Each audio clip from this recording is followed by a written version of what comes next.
In this video, I'm going to cover relays and cutoffs, and I'm going to go over certain situations and talk through who should be the cutoff and why.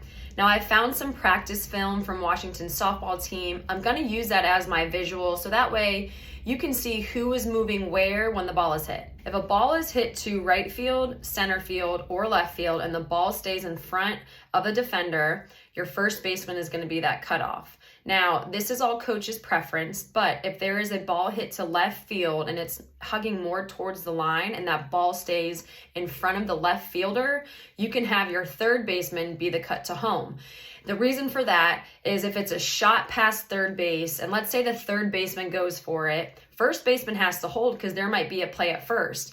By the time that ball gets to left field, it's going to be a very long run for that first baseman to get over there. So you can have the third baseman be the cutoff to go home. Just make sure that shortstop is covering third because, again, that runner's on second. She might not be going home. Maybe she's a slower runner. You need to make sure that there's someone there at third to cover that bag. So if the ball stays in front of an outfielder and it's hit to right field, center field, left field, first baseman is the cut. Now it's coach's discretion. The ball is hit to left field and it hugs the line. Your third baseman can be that cut to home.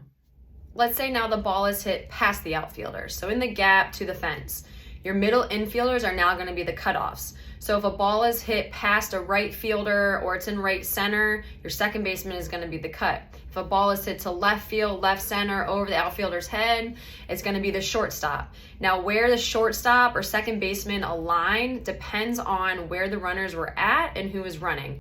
For example, if there's a runner on first base and the ball is hit all the way to the fence, shortstop or second baseman could probably align with third base or home, depending on who the runner is. If you have a really fast runner, you might want to line up with home. Your defense should be talking to you. You should be peeking, see where that runner is at until that ball is thrown to you.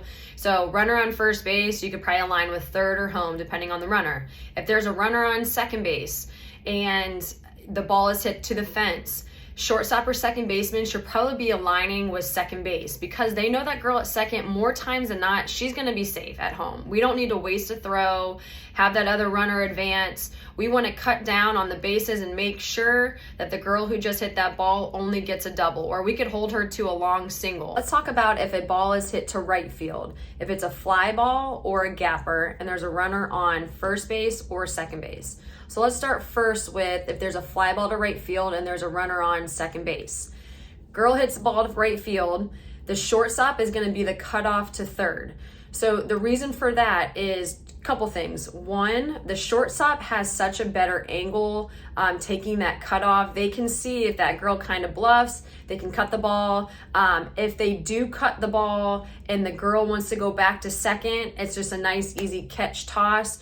Whereas the second baseman doesn't have that great angle. The other thing with that is balls hit to right field and a fly ball. Second baseman, more times than not too, is going to be kind of tailing out that way. So by the time the right fielder catches the ball, she's going to be right next to that second baseman. So that's not really much of a cutoff.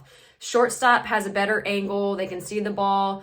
It's one of those things too.